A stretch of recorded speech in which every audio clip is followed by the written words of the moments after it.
ఉద్యోగుల సంక్షేమానికి కూటమి ప్రభుత్వం ప్రాధాన్యమిస్తుందని మంత్రి కొల్లు రవీంద్ర అన్నారు. విధి నిర్వహణలో అసువులు బాసిన ఎక్సైజ్ అమరవీరుల కుటుంబాలకు ప్రభుత్వం తరపున సాయం అందజేశారు. అమరవీరుల కుటుంబాలకు ప్రభుత్వం అన్ని విధాలుగా అండగా ఉంటుందన్నారు. చాలా బాధ్యతాయుతంగా వాళ్ళు వ్యవహరిస్తా ఉన్నాం. ఎందుకంటే లాస్ట్ గవర్నమెంట్లో ఉద్యోగస్తులు చాలా ఇబ్బందులు పడ్డారు.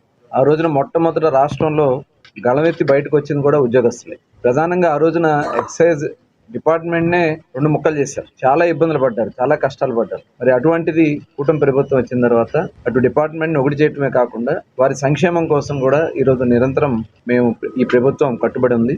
అందుకని ఈరోజు ఈ ప్రాంతంలో జరిగినటువంటి కొన్ని బాధాకరమైనటువంటి విషయాల్లో ఒక యాక్సిడెంట్లో పెద్దాపురంలో ఒక ఆయన, అలాగే ఇక్కడ విశాఖపట్నంలో ఒక ఆయన, ఇద్దరు యాక్సిడెంట్లో చనిపోవడం జరిగింది.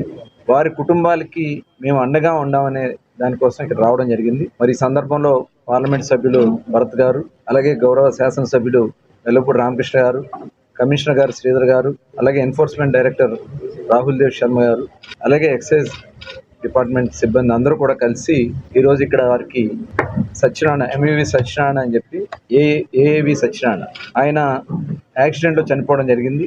వెంటనే ఆ కుటుంబానికి 1 కోటి రూపాయలు, మరి ఏదైతే ఇన్సూరెన్స్ ఉందో ఇన్సూరెన్స్ 1 కోటి రూపాయలు ప్లస్ 10 లక్షలు కలిపి 1 కోటి 10 లక్షలు ఆ కుటుంబానికి అందించడం జరుగుతూ ఉంది. అలాగే ఇంకా SBI ఇన్సూరెన్స్ ఒకటి రావాల్సి ఉంది, అది కూడా ఇవ్వడం జరుగుతుంది. అట్లాగే ఎల్ సింహాచలం హెడ్ కానిస్టేబుల్గా సీతమ్మదారిలో పనిచేస్తూ ఉన్నారు. విశాఖపట్నానికి సంబంధించినటువంటి వ్యక్తి. ఆయన కూడా విధి నిర్వహణలో యాక్సిడెంట్లో చనిపోవడం జరిగింది. వారికి మరి హెడ్ కానిస్టేబుల్ అలాగే ఎక్సైజ్ డిపార్ట్మెంట్ సంబంధించినటువంటి ఎంప్లాయీస్ అందరూ కలిసి వాళ్ళ 23 లక్షల రూపాయలు వాళ్ళు కలెక్ట్ చేసి ఆ కుటుంబానికి ఇస్తాం. చాలా అభినందనీయం. ఆ అసోసియేషన్ అందరూ కూడా మనస్ఫూర్తిగా అభినందన తెలియజేస్తాను. అట్లాగే డిపార్ట్మెంట్ నుంచి కూడా ఒక 10 లక్షల రూపాయలు డిపార్ట్మెంట్ నుంచి కూడా ఇస్తున్నాం. మరొక 1 కోటి 10 లక్షలు వారికి ఇన్సూరెన్స్ నుంచి కూడా వచ్చేదానికి అవకాశం ఉంది, స్టేట్ బ్యాంక్ ఆఫ్ ఇండియా వాళ్ళ నుంచి. ఈ రకంగా మొన్ననే అన్నమయ్య జిల్లాలో కూడా ఒక న్యాచురల్ డెత్ జరిగితే వారికి కూడా అసోసియేషన్ నుంచి వాళ్ళకి 5 లక్షలు, గవర్నమెంట్ నుంచి మేము ఒక 5 లక్షలు ఇచ్చాం. అది న్యాచురల్ డెత్, అది అనారోగ్యంతో చనిపోవడం జరిగింది.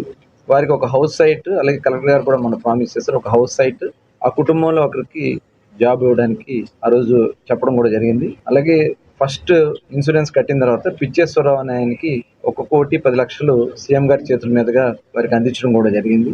ఇది ఈ ప్రభుత్వం ఉద్యోగస్తుల పట్ల ఎంత బాధ్యతాయుతంగా అనే దానికి ఇదే ఒక నిదర్శనం. ఎందుకంటే వచ్చిన వెంటనే వాళ్ళకి బకాయిలన్నీ కూడా దగ్గర 21,000 కోట్ల రూపాయల బకాయిలు ఉంటే ఆ బకాయిలన్నీ కూడా ఈ ప్రభుత్వం చెల్లించాం ఎంప్లాయీస్ అందరికీ. అలాగే వారికి బెనిఫిట్స్ కూడా, రిటైర్ అయిపోతే బెనిఫిట్స్ కోసం ఎదురు చూడాల్సిన పరిస్థితి వచ్చింది. అసలు వస్తాయో లేవో తెలియ పరిస్థితి. కానీ వాళ్ళ బెనిఫిట్స్ కూడా, వాళ్ళ రిటైర్మెంట్ వాళ్ళ బెనిఫిట్స్ కూడా వాళ్ళకి అందిస్తుంది. ఇది కూటమి ప్రభుత్వం యొక్క పనితీరు. మరి డిపార్ట్మెంట్లో ఎవరైతే వారు చనిపోయారో వారికి మరొకసారి ఘనమైన నివాళులు అర్పించుకుని ఆ కుటుంబాలకి అన్ని విధాలు కూడా ఈ ప్రభుత్వం అండగా ఉంటుందని చెప్పి తెలియజేస్తుంది.